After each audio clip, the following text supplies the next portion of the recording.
चतुर्थोऽध्यायः। श्रीभगवानुवाच इमं विवस्वते योगं प्रोक्तवानहमव्ययं विवस्वान्मनवे प्राह मन्वित्वा कविर्ब्रवीत्। एवं परम्परा प्राप्तम् इमं राजऋषयो विदुः सकालेन महता योगो नष्टः परं तपः। सैवायं मया तेभ्यः योगा प्रोक्ता पुरातनः भक्तोऽसि मे सखा चेति रहस्यं हेतदुत्तमम्। अर्जुन उवाच अपरं भवतो जन्म कर्मजन्म विवस्वतः कथमेतद्विजानीयां त्वमादौ प्रोक्तवान् इति। श्रीभगवानुवाच बहूनि मे व्यतीतानि जन्मानि तव चार्जुन तान्यं वेद सर्वाणि न त्वं वेत्थ परं तपः। तो श्रीमद् भगवद गीता के चौथे अध्याय में हम लोग विचार कर रहे हैं। तो कल बताया कि संपूर्ण वेदार्थ प्रवृत्ति लक्षण धर्म और निवृत्ति लक्षण धर्म, संपूर्ण वेदार्थ में प्रवृत्ति और निवृत्ति उसी में ही समाप्ति हो जाती है। तो प्रवृत्ति लक्षण क्या बताया था कि शास्त्रैक गम्य चैतन्य अभिमुख ईश्वर समर्पित इंद्रियाणाम विनियोगः कर्मयोगः। ऐसा कर्म जो शास्त्र के द्वारा प्रतिपादित हो, मनमर्जी मनमुखी ना हो और वो लक्ष्य ईश्वर को किया हुआ हो और उस कर्म का फल ईश्वर को समर्पित हो और पूर्ण मनोयोग के साथ किए जाने वाला कर्म, उसको कर्मयोग कहते हैं। तो इसमें 4 शर्त बताई थी। ईश्वर समर्पित और पूर्ण मनोयोग से किया जाने वाला, शास्त्र गुरु के द्वारा प्रदत्त, ऐसा इंद्रियों का जो विनियोग है, ये 4 बात कर्मयोग में होनी चाहिए। इस कर्मयोग का जो फल है वो कोई लोकांतर अथवा पंच महाभूत गम्य कोई ऐसी वस्तु नहीं है जो हमको प्राप्त हो। इसका फल क्या है? जो हमारा अंतःकरण अशुद्ध है, इस अशुद्धि की निवृत्ति ही इसका फल है। तो कोई भी कर्म है वो निष्प्रयोजन नहीं होता। निष्काम हो तो होता है लेकिन निष्प्रयोजन नहीं हो सकता। निष्कामता और निष्प्रयोजन में अंतर यह है कि निष्प्रयोजनता इसलिए नहीं हो सकती क्योंकि ईश्वर समर्पित है, अंतःकरण शुद्धि उसका प्रयोजन है। और निष्कामता यह है कि अपने स्वार्थ के लिए, निजी स्वार्थ के लिए हम नहीं चाहते, वो इसलिए निष्काम है। कोई बच्चा पढ़ाई करे, कहे कि हम तो निष्काम भाव से कर रहे हैं, पास हो मैं या फेल हो, तो ये बात नहीं कही जा रही। वो जो प्रयोजन को ही समाप्त कर रहे हैं। हाँ, ये फिर कैसे माना जाए कि ये निष्प्रयोजन है, निष्काम है? तो वो जो ज्ञान हम अर्जित कर रहे हैं, उस ज्ञान से समष्टि का कल्याण हो, ये तो है प्रयोजन। और इसके बदले में मुझे कुछ प्राप्त होगा, मैं इसीलिए पढ़ रहा हूँ क्योंकि मुझे जॉब करनी है, पेट पालना है, केवल इतना ही है, तो वो निष्काम नहीं है, वो सकाम है। तो निष्कामता की परिभाषा यही है कि अपने स्व के लिए, अपने स्वार्थ के लिए जो किया जाने वाला है, फल की जो इच्छा है वो सकाम, और जो फल की इच्छा से रहित है वो निष्काम। तो निष्काम कर्म भी 2 प्रकार से होते हैं। एक ईश्वर समर्पित कर्म है, एक जो है इस समष्टि के लिए किए जाने वाले कर्म।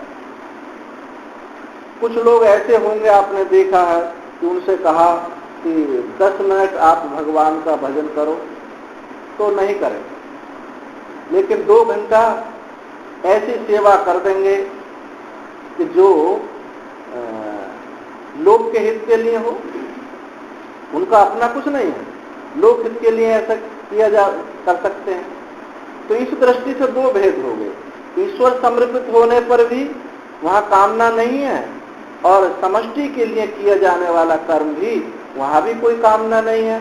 तो ये यहाँ 2 भेद इसलिए मालूम पड़ते हैं कि जो इंद्रियों में ज्यादा जिसकी प्रबलता है वो तो समष्टि के लिए कर्म करेगा, और जो इंद्रियों से थोड़ा उठ करके मन तक पहुंच गया है वो बैठ करके ध्यान चिंतन करेगा, ईश्वर के लिए समर्पित होकर के कर्म करेगा। तो ये अंतर हो जाता है। तो हैं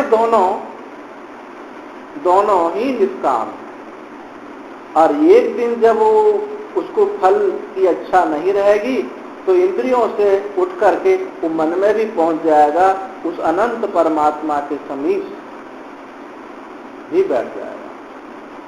तो कर्मयोग तो संपूर्ण वेदार्थ में प्रवृत्ति लक्षण और निवृत्ति लक्षण, निवृत्ति लक्षण यही है कि संसार से जिसको वैराग्य हो गया, अब उसके लिए कर्म की अपेक्षा नहीं है। उसने तो ये विचार कर लिया है, नास्त्य हत्तः कृतेन स गुरु मेवावि गच्छे समित पाणी श्रुत्यं ब्रह्मनिष्ठ। यही समझ लिया, उसको परीक्ष लोकान कर्मचितान ब्राह्मणों निर्वेद माया नास्त्य हत्तः कृतेन। उसने लोक परीक्षण कर लिया। लोक का परीक्षण क्या है, क्या परीक्षा की है कि जो कर्म के द्वारा बनने वाली वस्तु है सब नश्वर, मन जिसको बनाता है वो सब नश्वर है। ये परीक्षण कर लिया है। अकृत वस्तु जो है वो कर्म से प्राप्त नहीं हो सकती, इसलिए समस्त कर्मों को छोड़ करके आत्मा का चिंतन करने लगता है, आत्मा की जिज्ञासा करने लगता है, ईश्वर की जिज्ञासा करने लगता है। ईश्वर की प्राप्ति नहीं कह रहे, ईश्वर की प्राप्ति और ईश्वर की जिज्ञासा मानकर है। ईश्वर की प्राप्ति में वहां सुख का कुछ किरण लेस है, और जिज्ञासा में वहां सुख, कोई प्राप्ति की सुख नाम की कोई चीज नहीं, वो तो यथार्थता को जानना चाहता है। ईश्वर की प्राप्ति का नाम भक्ति है, और ईश्वर की जिज्ञासा का नाम ज्ञान है। इस भक्ति में कुछ थोड़ा बहुत सुख की इच्छा रहती है। भले ही भक्त कहे कि तद सुखित्तम, आपके सुख होने से मेरा सुख है, आप सुखी हैं तो मैं सुखी हूं, पर वो सुख का, क्योंकि आप सुख तो आत्म पर्यवसायी होता है। नावरे पत्य कामाय पति प्रिया भवती आत्मनस्तु कामाय पति प्रिय भवती। अपनी कामना के लिए ही हम सबसे प्रेम करते हैं, उसके प्रेम के लिए प्रेम नहीं करते। पति पत्नी को इसलिए प्रेम करते हैं, वो पति की प्रेम के लिए न कह तो देते हैं, लेकिन बहुत कठिन है। अपने सुख के लिए ही, ऐसे ही सबको प्रत्येक चीज के लिए आत्मानस्तु कामाय सर्वम प्रियम भवति, आत्मा की कामना के लिए सबको हम प्रेम करते हैं, क्योंकि परम प्रेमास्पद जो है आत्मा ही है। इससे बढ़कर के कोई प्रेमी कोई नहीं हो सकता। तो ये जो दूसरा निवृत्ति लक्षण धर्म बताया, जो जिनको संसार में असारता मालूम पड़ रही है, लोक परीक्षण कर लिया है, उनके लिए निवृत्ति लक्षण। श्रीमद् भागवत में सुखदेव जी ने 3 विभाजन किए, और श्रीमद् भगवत गीताचार्य श्री कृष्ण भगवान ने 2 विभाजन किए, वेदव्यास जी ने भी 2 विभाजन किए। वेदव्यास जी ने विभाजन किया प्रवृत्ति लक्षण, निवृत्ति लक्षण। भगवान ने विभाजन किया, लोकेस्मिन् विविधा निष्ठा पुरा प्रोक्ता मया नघ ज्ञान योगेन सांख्या नाम कर्म योगेन योगिना। निष्ठा के मैंने दो विधा, दो तरीका, दो शैली में बताई मैंने। और सुखदेव जी महाराज ने क्या कहा, निर्विण्णो नाम ज्ञान योगो ज्ञाति नाम यह कर्मसु तेषु निर्विण्ण चित्तानाम कर्मयोगोस्तु कामिनाम यदृच्छा मत कथा आदौ जात श्रद्धस्तु यह पुमान् ना निर्विण्णो नाति सक्तो भक्ति योगो से सिद्धिदा। तीन विभाजन की, तीन कैटेगरी बनाई। अत्यंत वैराग्यवान, निर्विण्णा नाम ज्ञान योग, जो अत्यंत वैराग्यवान है उनके लिए ज्ञान, जिन्होंने कर्मों का परित्याग कर दिया। न्याति नाम तो कर्म ना निर्विण्णो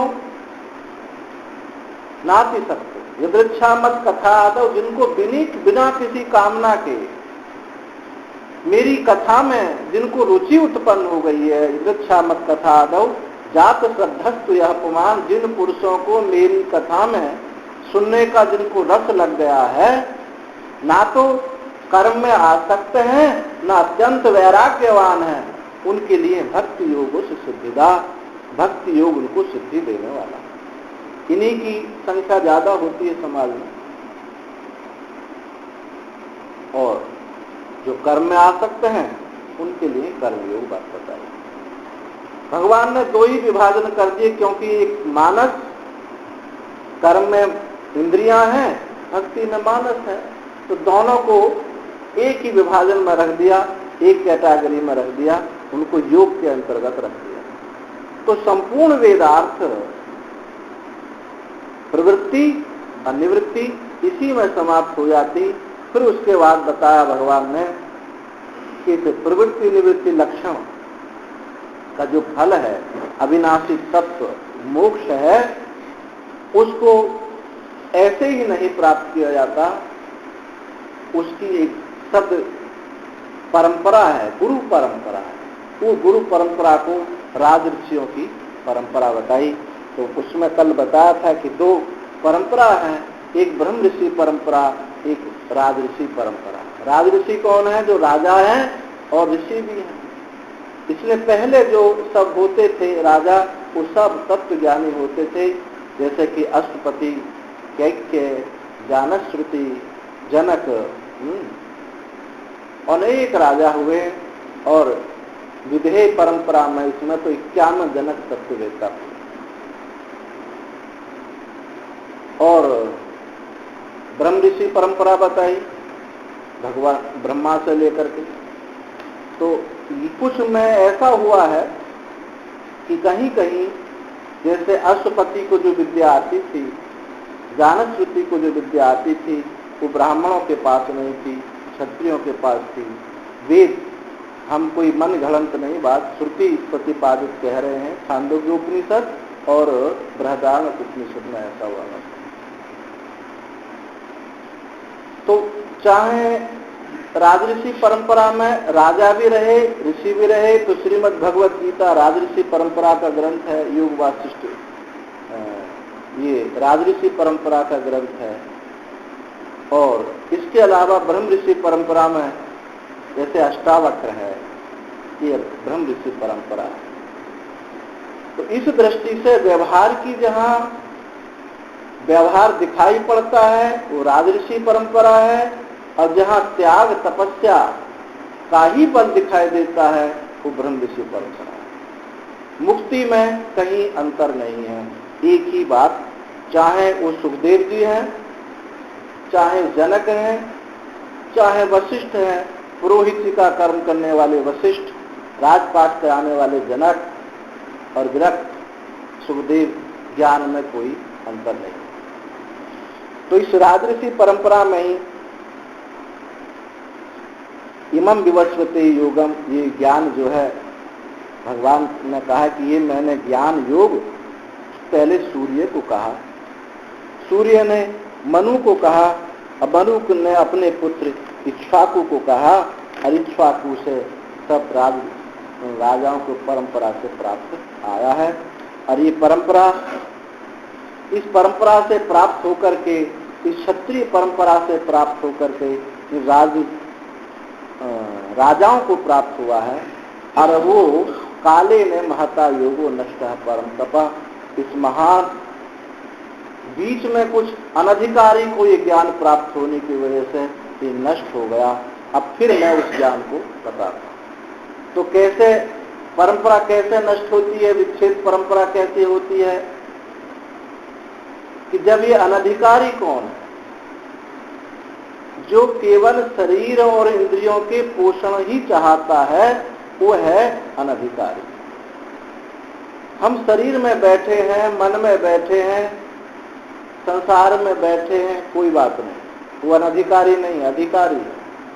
कहीं से तो चलना प्रारंभ करेगा, कर्म से चलता है, भक्ति से चलता है, सेवा से चलता है, चलना तो चाहता है, उठना तो चाहता है, वो अधिकारी।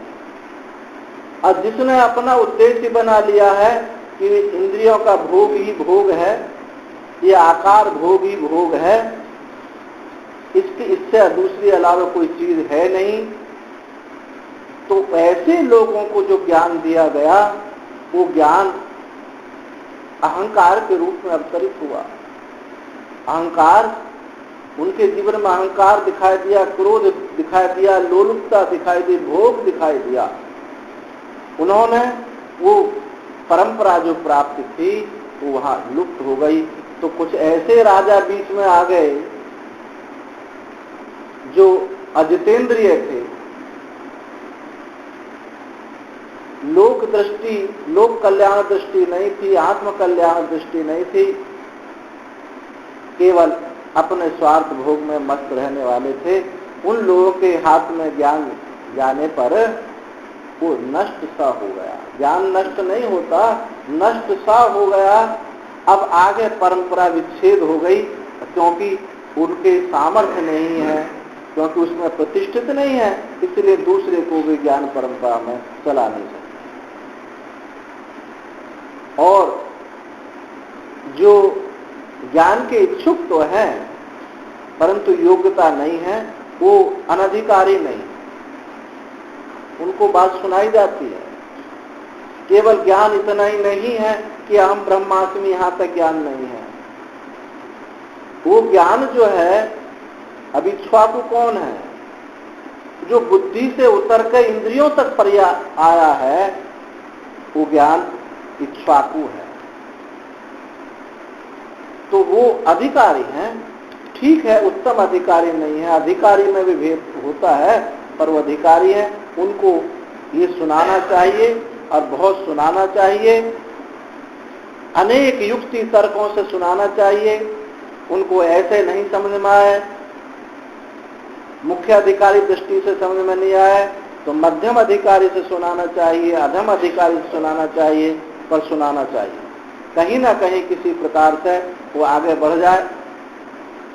एक संत थे, उनके पास एक शिष्य गए, उन्होंने महावाक्य को उपदेश किया, नहीं उनको समझ में आई। तो बोले तुमको सबसे प्रिय कौन लगता है? तो बोले हमको हमारी प्रिय भैंस लगती है, हमारी सबसे प्रिय भैंस है,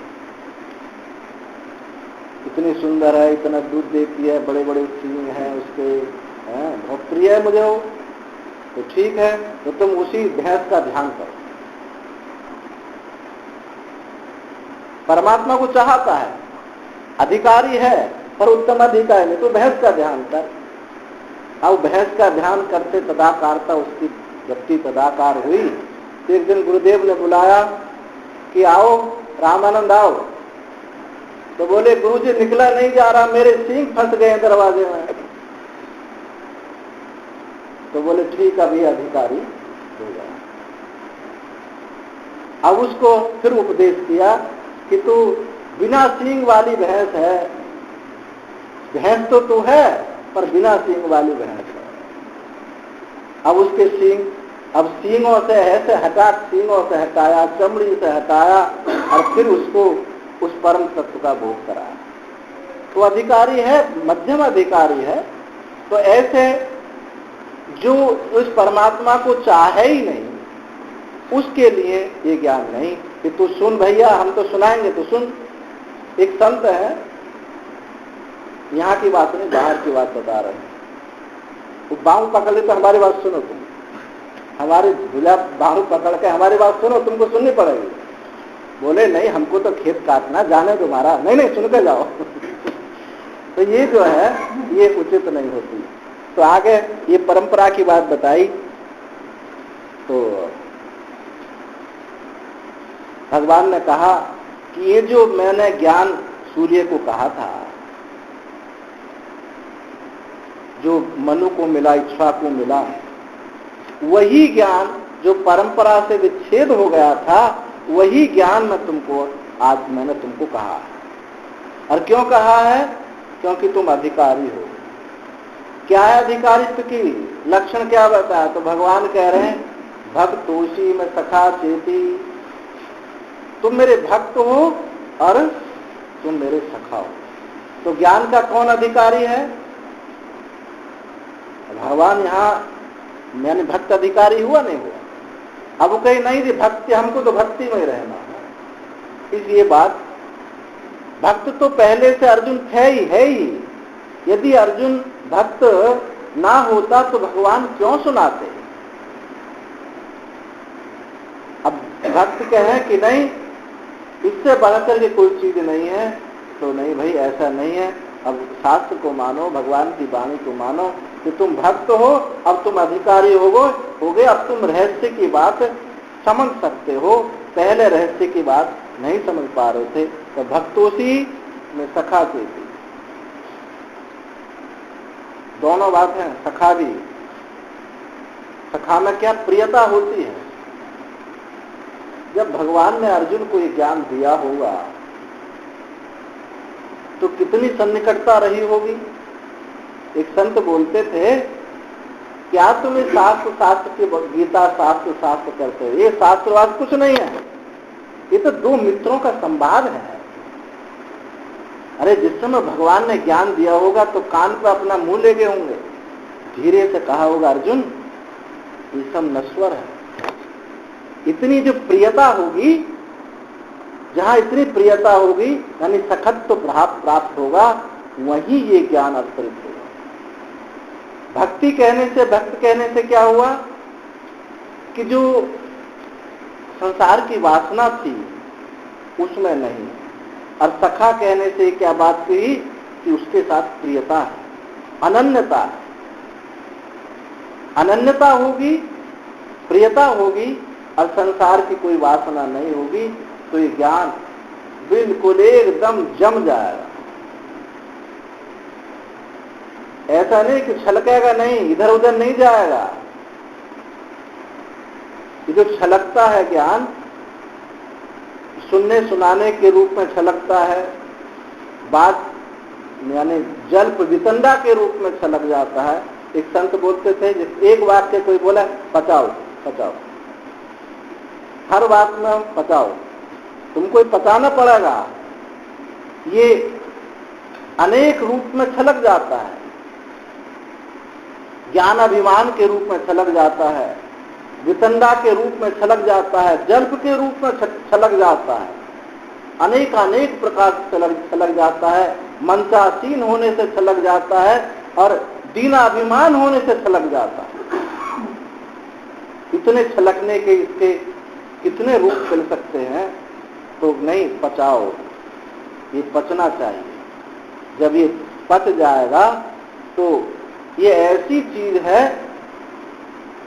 कि जो पढ़ते हैं अज्ञान की कार्यों के, उनको सबको खींच लेगा, जड़ में से खींच लेगा। कोई दवाई ऐसी होती, चर्म रोग होता किसी को, तो ऐसी दवाई होती कि ऊपर की जो लेयर है यहीं तक ठीक नहीं करता, नीचे से खींच कर ले आता बैक्टीरियाओं को। तो ये ऐसा बैक्टीरिया होगा कि समस्त बैक्टीरिया को, ऐसा औषधि होगी समस्त बैक्टीरिया को खींच लाता है और आपको निर्बल, उज्जवल, पवित्र, अपने से अभिन्न, दुखों का अत्यंत अभाव, विसंवाद अभाव, ये सब उसके जीवन में अवतरित होता है और वही समस्त शास्त्रों का प्रयोजन होगा। तो भगवान ने कहा कि ऐसा जो ज्ञान मैंने तुम्हें कहा था, इसलिए कहा कि तुम अधिकारी हो, भक्त है, भक्त हो, सखा हो, रहस्यम हेतुदुत्तमम। ये जो रहस्य है अत्यंत गोपनीय है। ये जो गोपनीय है ना, कोई कोई शिष्य कहते हैं कि आज हमको गुरुजी ने बड़ी गोपनीय बात, कई लोगों को प्रभावित करने के लिए भी कहते हैं। जब मैं अकेला था, कोई नहीं था आश्रम में, तो गुरुजी ने एक बहुत गोपनीय बात हमको बताई। हम आज आपको बता रहे हैं। क्यों बता रहे हो भाई हमको? जब इतनी गोपनीय बात थी तो क्यों बता रहे हो हमको? असलियत में गोपनीय थी नहीं, वो तो एक अपना एक झंडा दिखाने के लिए कि हम ध्वजाधारी हैं, ये होता है। जो गोपनीयता होती है वो तो हृदय में बैठ जाती है। जीवन बताता है कि ये इस गोपनीयता में, इस रहस्य में बैठ गया। कहना नहीं पड़ता उसको कि ये हम गोपनीयता हमको प्राप्त है, हम बहुत उत्तम बात को ग्रहण किए हुए हैं, ऐसा कहना नहीं पड़ता। क्योंकि ये ऐसी चीज है जो कली खिलती है, पुष्प होता है, यदि उसमें कोई रोग नहीं है तो कली पुष्प बनेगी ही बनेगी। और पुष्प जब बने होगा तो सबका आकर्षण होगा, कोई रह नहीं सकेगा। पुष्पम दृष्टा फलम दृष्टा, उसको देख करके आकर्षित कर दिया। तो ऐसा जो भक्त होगा उसमें ज्ञान प्रतिष्ठित होगा। ऐसा जो रहस्य है, भगवान आगे अर्जुन ने सोचा कि ये तो ग्वाल बालों में खेला है कन्हैया, ग्वाल बालों में खेलने वाले हैं, बहुत नटखट रहे हैं, गोपियों का तीर खींच लिया, किसी की गागर तोड़ दी, मटकी तोड़ दी, और झूठा नंबर 1 का है, पक पक पर झूठ बोलने वाला है, खड़ा भी सीधा नहीं हो सकता, हमेशा टेढ़ा खड़ा होता है। इसलिए हम कैसे विश्वास कर लें? अब तो हमारे सामने ही वसुदेव के घर में, बल्कि अच्छे जगह जन्म भी नहीं हुआ, कारागार में जन्म हुआ, तो इनकी बातों पर कैसे विश्वास करूं? तो कहते हैं वसुदेव के घर में पैदा हुए, यशोदा ने पालने झुलाए, और कह रहे कि मैंने ज्ञान सूर्य को दिया। हम कैसे मान लें? सूर्य सृष्टि की आदि में, और ये हमारे सामने पैदा हुए। हमने सुना, हमको विश्वास नहीं कि सूर्य को इन्होंने ज्ञान दिया, सूर्य ने मनु को दिया, मनु ने इक्ष्वाकु को दिया। हमारे सामने यही पैदा हुए हैं, और खूब गाय चराई हैं, कोई ऐसे सुशील सज्जन शिक्षित लोगों के साथ में रहे भी नहीं है, और कह रहे हैं कि हमने ये ज्ञान सूर्य को दिया। तो अब जो भक्त होगा वो क्या ऐसी बात कह सकेगा? भक्त होगा तो ऐसी बात कह सकेगा? ठीक है, ऐसा कह दिया हो कि साले बहनों का रिश्ता है, कभी हंसी मजाक में कह दे, तो ऐसी बात भी नहीं। यहाँ अर्जुन लोक दृष्टि में, लोक को दृष्टि में रख करके ये बात कह रहे हैं। जो शिष्य स्थिति हम साधे मामता प्रपन्नम, जिसने शिष्यत्व स्वीकार कर लिया हो, मेरा कोई और शरण्य नहीं है, एक आप ही मेरे शरण्य हैं, आप ही मेरे संशय को छिन्न कर सकते हैं, तो क्या अर्जुन ऐसी बात कह सकेगा कि आपका जन्म तो अब हुआ है और आपने सूर्य को ज्ञान दिए, झूठ क्यों बोल रहे हैं? तो ये जो प्रश्न है, जो संसार में इस परमात्मा को, श्री कृष्ण को, जिनमें असर्वज्ञता मानते हैं, सर्वज्ञ नहीं है, ये कोई ईश्वर नहीं है, ऐसी अनभिज्ञता जिनको है, उनको दृष्टि में रख करके उनका भी कल्याण हो, इसलिए अर्जुन ने ये प्रश्न किया। लोक जिसने शिष्य स्वीकार कर लिया शिष्यत्व, तो वो अपने गुरु में क्यों दोष दर्शन कराए? क्योंकि गुरु और ईश्वर में कोई भेद नहीं है। जैसे देवा तथा गुरु श्रुति है, जैसी इष्ट देव में भक्ति है वैसी गुरु में भक्ति है। उसी को ये अर्थ प्रकाशित होते हैं। जो जिसने गुरु को तत्व समझा है वही उसी को ये अर्थ प्रकाशित होते हैं। अब जिसने गुरु को मरना जीने वाला माना है वो उपासना कर सकता है, कोई संस्कार का आधान कर सकता है, पर वो सद्गुरु नहीं हो सकते, उसका ज्ञान छिन्न नहीं हो सकता। तो अर्जुन ने यह जो प्रश्न किया है लोक दृष्टि से प्रश्न किया। अपरम भवतो जन्म परम जन्म विवस्वतः कथमेतद् विजानीयाम त्वमादौ प्रोक्तवानिति। आपका जन्म तो अब हुआ है, सूर्य का जन्म सृष्टि के पूर्व में है। कथमेतद् विजानीयाम, कैसे जाने कि आपने ये ज्ञान सूर्य को कहा था, उसी ज्ञान को मैंने तुमको ये बताया। तो भगवान समझ गए कि अर्जुन ऐसा तो पूछ नहीं सकता, लोक दृष्टि से प्रश्न पूछ रहा है, तो हम भी उसको उसी भाषा में उत्तर देंगे। उसी भाषा में उत्तर दिए तो भगवान ने उत्तर दिया, या वासुदेवे अनीश्वर असर्वज्ञ आशंका मूर्खाणाम ताप परिहरन श्री भगवान इदर्थो अर्जुन से प्रश्न। जो वासुदेव में अनीश्वर, ये ईश्वर नहीं है, सर्वज्ञ नहीं है, ऐसी जो मूर्खों की दृष्टि है, वो भी एक केवल वसुदेव का पुत्र मानते हैं, उसको सच्चिदानंद नहीं मानते हैं। जैसा मैं देही हूं ऐसे ये एक शरीर ये है, ऐसा जो मानने वाले मूर्ख हैं, उन मूर्खों के उस दृष्टि को परिहार करने के लिए, निवृत्त करने के लिए अर्जुन ने जो प्रश्न किया था, तो भगवान उसका उत्तर दे रहे हैं कि यदर्थो अर्जुन से प्रश्न। इसी अर्थ में अर्जुन का प्रश्न है, इस अर्थ में प्रश्न नहीं है कि वो भगवान में असर्वज्ञता की, अनिश्वरता की दृष्टि करे, इस अर्थ में नहीं, बल्कि इस अर्थ में अर्जुन का प्रश्न है कि जो मूर्ख हैं वो भी इस बात को समझ जाए कि श्री कृष्ण जो है ये ईश्वर है, ये तत्व है, ये केवल वसुदेव के पुत्र नहीं है, ये सर्वज्ञ। इस दृष्टि को रख करके प्रश्न किया तो भगवान ने कहा कि अर्जुन सुनो, बहुनि मे व्यतीतानि जन्मानि तव चार्जुन तान्यं वेद सर्वाणि न त्वं वेद परम तपः। मेरे या तुम्हारे बहुत सारे जन्म हो गए, बहुनि में व्यतीतानि, मेरे बहुत सारे जन्म व्यतीत हो गए और तुम्हारे बहुत सारे जन्म हुए हैं। तान्यम वेद सर्वाणि, मैं उनको सबको जानता हूं और तुम नहीं जानते। तो थोड़ा भाष्य देखें फिर बताएंगे। बहुनि में मम व्यतीतानि अतिक्रांतानि जन्मानि तब च हे अर्जुन, मेरे बहुत सारे जन्म व्यतीत हुए हैं। तानि अहम वेदा जाने सर्वाणि, मैं उन सबको जानता हूँ। मैं तुम वेद था न जानी से, तुम उनको नहीं जानते हो। क्यों नहीं जानते हो?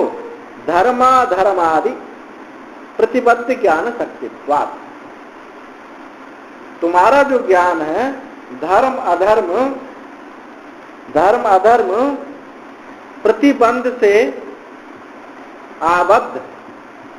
अब मेरा ज्ञान धर्म अधर्म से आबद्ध नहीं। अधर्म से तो आबद्ध हो सकता, धर्म से भी ज्ञान आबद्ध होता है। देखो, धर्म से भी ज्ञान आबद्ध होता है।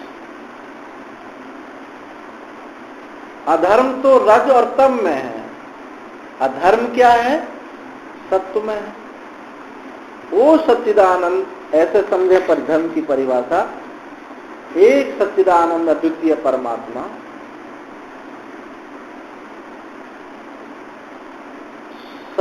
सत्य की प्रधानता से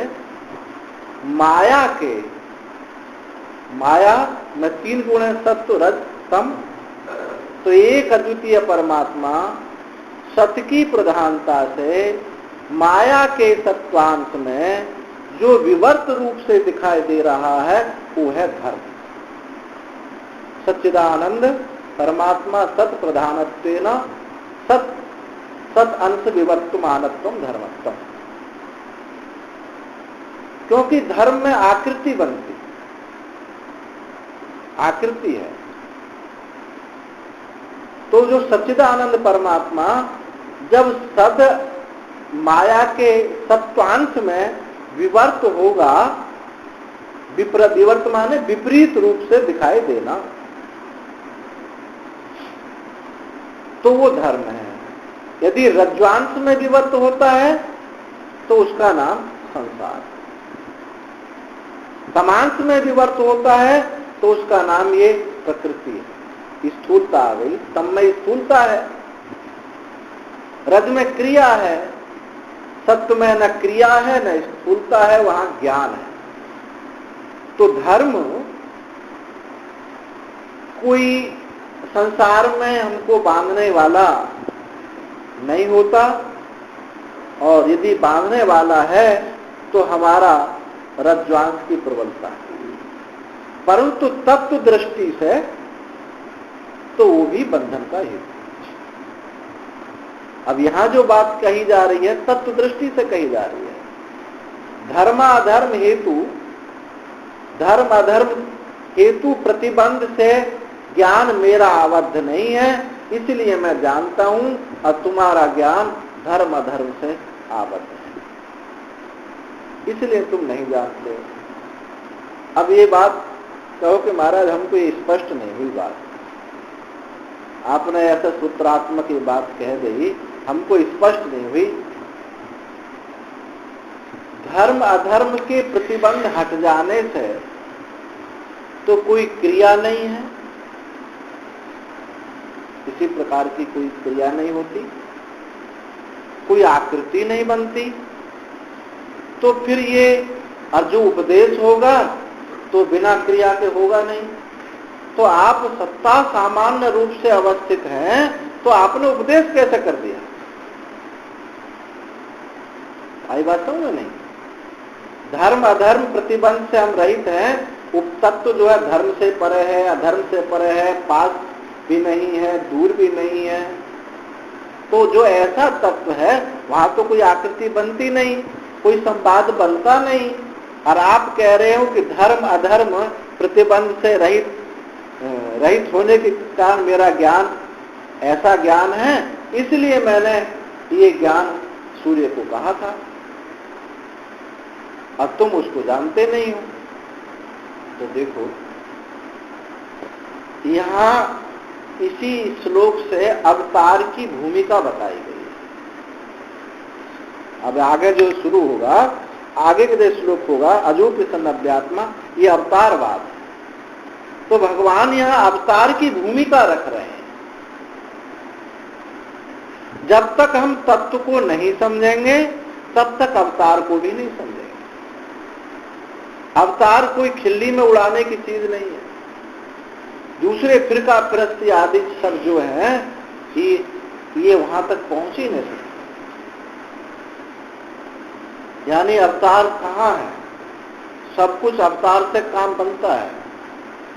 जो बिल्कुल टुकुर टुकुर देख रहा है, जो उतरता ही नहीं है, उससे कुछ काम बनने वाला है? भाई वो ज्ञान गुरु मुख से शिष्य तक आया तो अवतरण हुआ नहीं हुआ? तो अवतार से काम बना। ब्रह्माकार वृत्ति भी, ये भी अवतार है।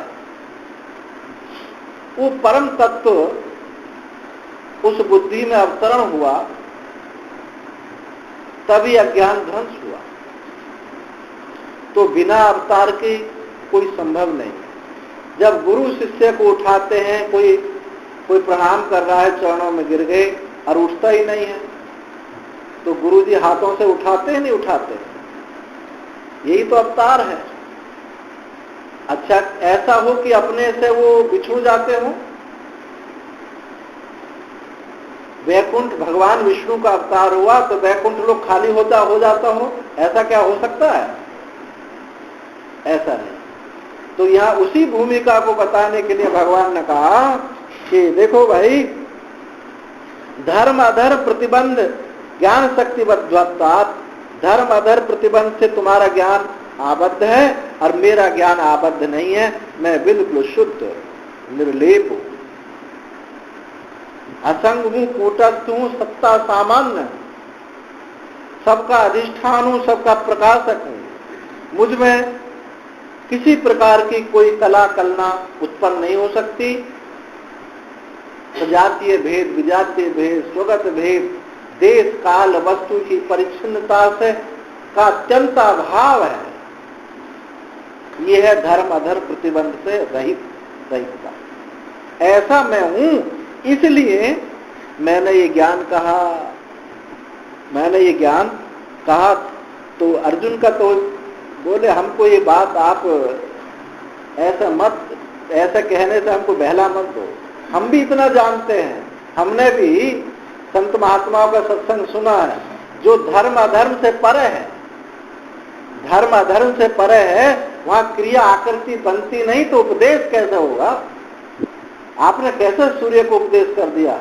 तो भगवान कहते हैं अब ठीक ठीक आ तो रहे हो तुम, अभी पूरे समझ में तुमको नहीं आई है। तो भगवान कहे कि ठीक है, अब हम बताते हैं हमने कैसे उपदेश किया, सुनो। अजोपि सन् अव्यात्मा भूतानाम ईश्वरोपि सन् प्रकृतिं स्वामधिष्ठाय संभवामि आत्मायया। ये अवतारवाद का ये बहुत महत्वपूर्ण श्लोक है, जो जितने विधर्मी हैं आक्षेप करते हैं रामकृष्ण आदि पर, ये सब इन सब को भगवान ने सीधे कर दिए। अजोपि सन् अव्यात्मा, अजोपि। उससे पहले अर्जुन ने एक प्रश्न और मन में था कि क्या आप जाति स्मर हो? कि जाति स्मर कहते हैं, योग में एक सूत्र है जो अनेक जन्मों का जिसको स्मरण होता है उसको बोलते हैं जाति स्मरण। योगी अनेक जन्मों में देख लेता है। तो आप क्या जाति स्मर हैं कि आप मुझे स्मरण नहीं हो रहा, ज्ञान शक्ति आबद्ध है मेरी, आपकी ज्ञान शक्ति आबद्ध नहीं है, तो आप जाति स्मर हैं कि आपने वो सूर्य को उपदेश दिया, आपको ऐसा स्मरण है? तो भगवान ने कहा कि देखो तो हमारी बात को समझ लो। जाति स्मर ईश्वर और जीव जिसको बोध हो गया वो मुक्त है। जीव पहले बंधन में था, फिर मुक्त हुआ, ईश्वर नित्य मुक्त है। तो क्या तुम हमको पहले बद्ध थे अब हम मुक्त हुए, क्या ऐसा समझते हो? जाति ईश्वर कहने से क्या हुआ कि पहले मैं जीव था, अज्ञान से ग्रस्त था, और अब मैं उससे मुक्त हो गया हूं। तो क्या मुझे तुम जाति स्मर समझते हो? तो बोले जाति स्मर नहीं, जाति स्मर कोई 10 जन्म की, 20 जन्म की, 100 जन्म की, 1000 जन्म की, कोई 1,00,000 2,00,000 वर्ष की बात स्मरण रह सकती है, जन्मों की रह सकती है, पर क्या संपूर्णता उसको स्मरण हो जाएगी? पितामह भीष्म को 100 जन्म की याद थी कि 100 जन्म पहले हमने ऐसा कर्म किया, पर संपूर्णता किसको याद रहेगी? जाति स्मर की भी सामर्थ्य नहीं। तो भगवान ने कहा कि हम जाति स्मर नहीं है, हम तो नित्य शुद्ध बुद्ध मुक्त स्वभाव है। नित्य शुद्ध बुद्ध मुक्त स्वभाव होने के कारण पुनः नित्य शुद्ध बुद्ध मुक्त स्वभावत्वात् अनावरण शक्ति रीति वेदा। मैं नित्य शुद्ध बुद्ध मुक्त स्वभाव होने के कारण, आवरण से रहित होने के कारण मैं ऐसा,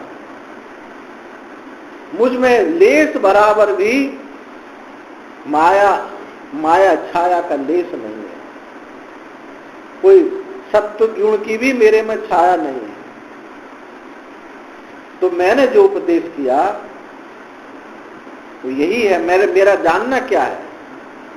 देखो, सत्ता सामान्य रूप से सब जानता है, यहाँ भगवान सत्ता सामान्य रूप से निरूपण कर रहे हैं कि मैं सत्ता सामान्य रूप से सब जानता हूं।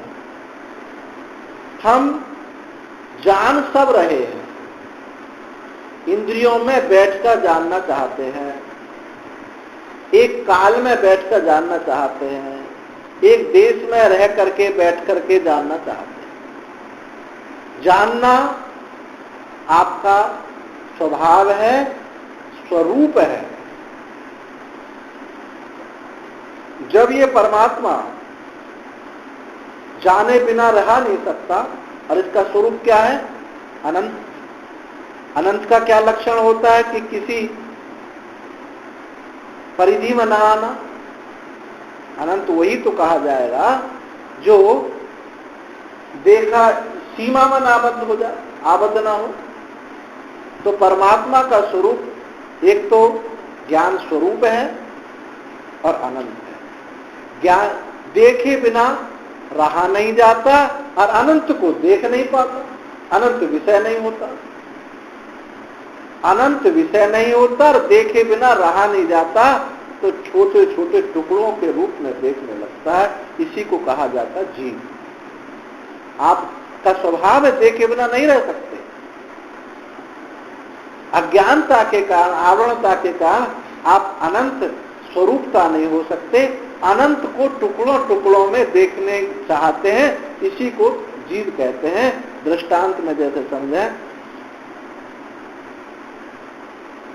आकाश को हम देखें तो दृष्टि इतनी नहीं है कि हम आकाश की अनंतता को देख सकें। तो आकाश ही काला काला नीला नीला दिखाई देने लगता। अब ऐसे यहां समझिए, अनंत को देखना चाहते हैं और दृष्टि इतनी प्राप्त नहीं, आवरण से आबद्ध होने का छोटे छोटे टुकड़ों के रूप में देखने लगे, और यही जीवत होगा, परिच्छिन्न होगा। तो मेरी शक्ति ऐसी नहीं है, कोई आबद्ध नहीं है, नित्य शुद्ध बुद्ध मुक्त हूं।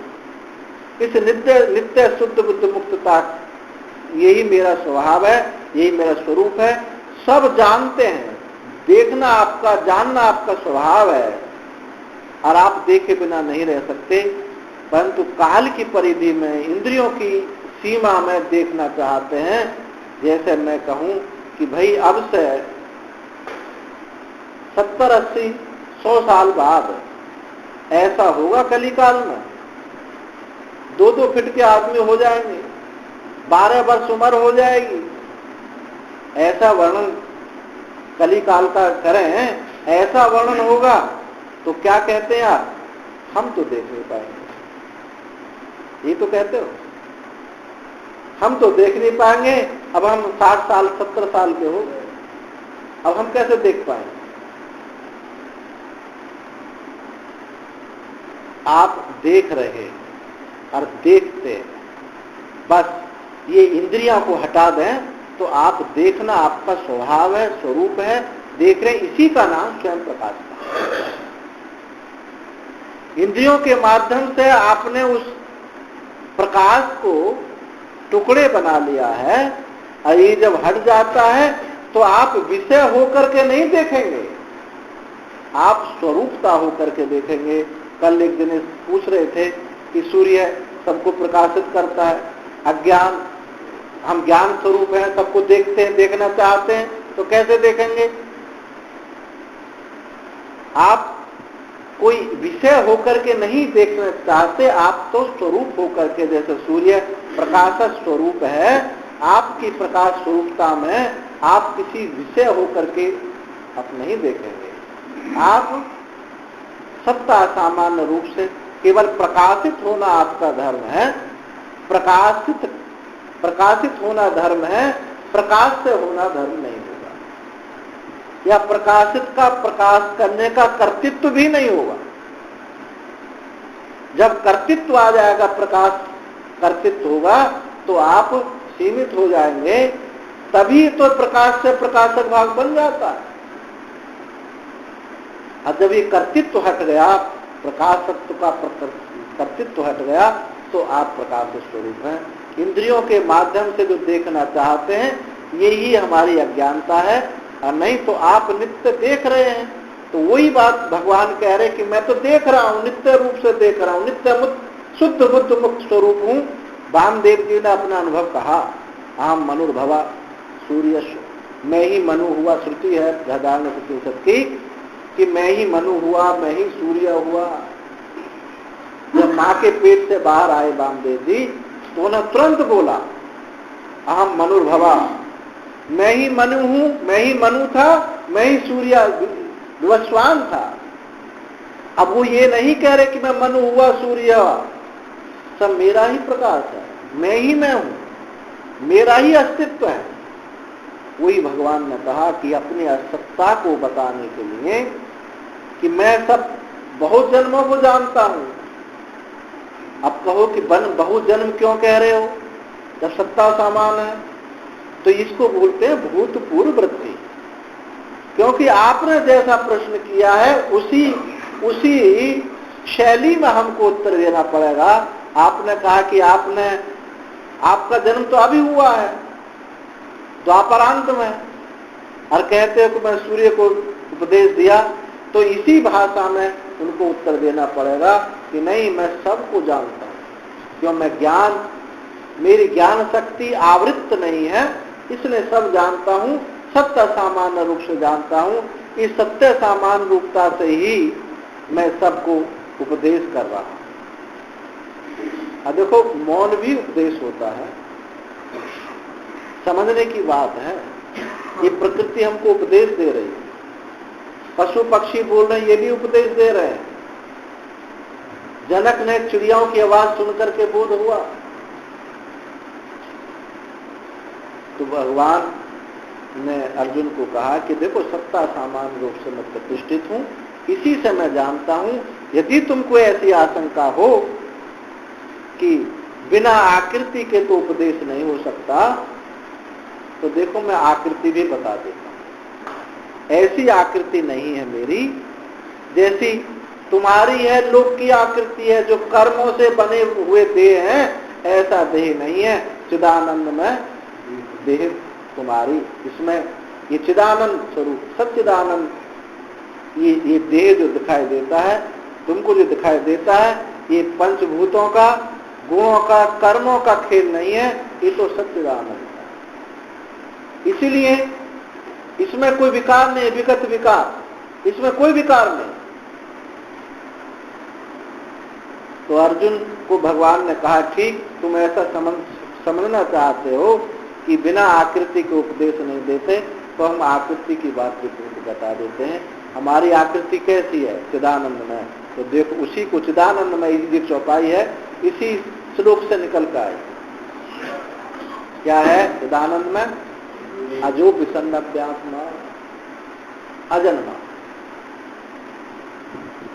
अजन्मा, अजोपी सन अव्यात्मा, अविनाशी हूं और अज हूं। अज होता हुआ, अविनाशी होता हुआ, और भूता नाम ईश्वरोपी सन।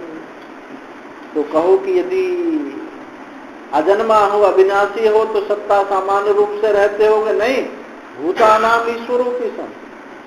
ये सारे जो भूत हैं, ये सब मुझसे ही सत्ता को प्राप्त हो रहे हैं, मैं इनका स्वामी हूं। अजोपि सन्नप्यात्मा भूता नाम ईश्वरोपि सन, भूतों का ईश्वर होता हुआ भी, अजन्मा होता हुआ भी, अविनाशी होता हुआ भी, और प्रकृति स्वाम अधिष्ठाय संविधान। अर्जुन ने कहा कि देखो भाई महाराज, ऐसे हमको तुम बहला नहीं सकते हो। अजन्मा है, अविनाशी है, ईश्वर है, जो सत्य है, जिसमें कोई माया छाया आकृति का लेस नहीं है, वो क्या प्रकट ऐसे ही उसका जन्म हो जाएगा? सत्य से सत्य की उत्पत्ति नहीं हो सकती, सत्य से सत्य की उत्पत्ति नहीं हो सकती, असत्य से भी सत्य की उत्पत्ति नहीं हो सकती।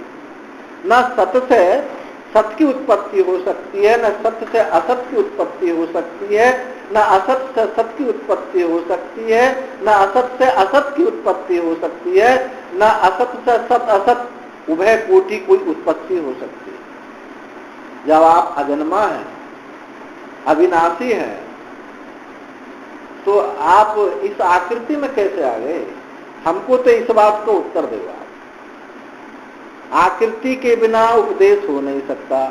और बार बार यही बात आप कहे जा रहे हैं कि मेरी ज्ञान शक्ति आबद्ध नहीं है, मैं नित्य शुद्ध बुद्ध मुक्त हूँ, अजन्मा हूँ, अविनाशी हूँ।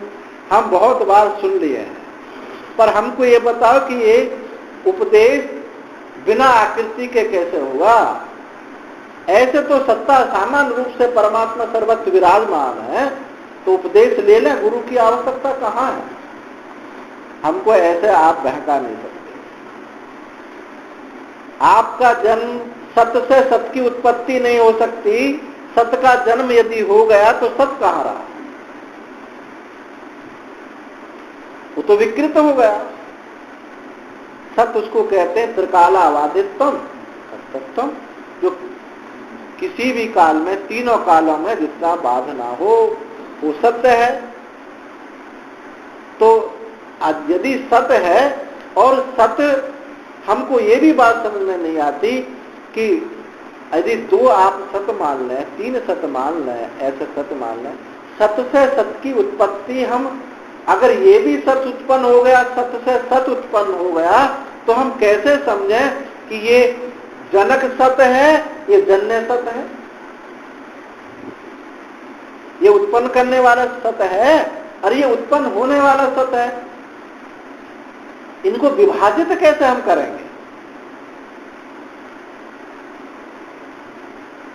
जैसे अब ये दो उंगली, इसमें पता चला ये आपको दो दिखाई दे रही है, सब कैसे दो हैं?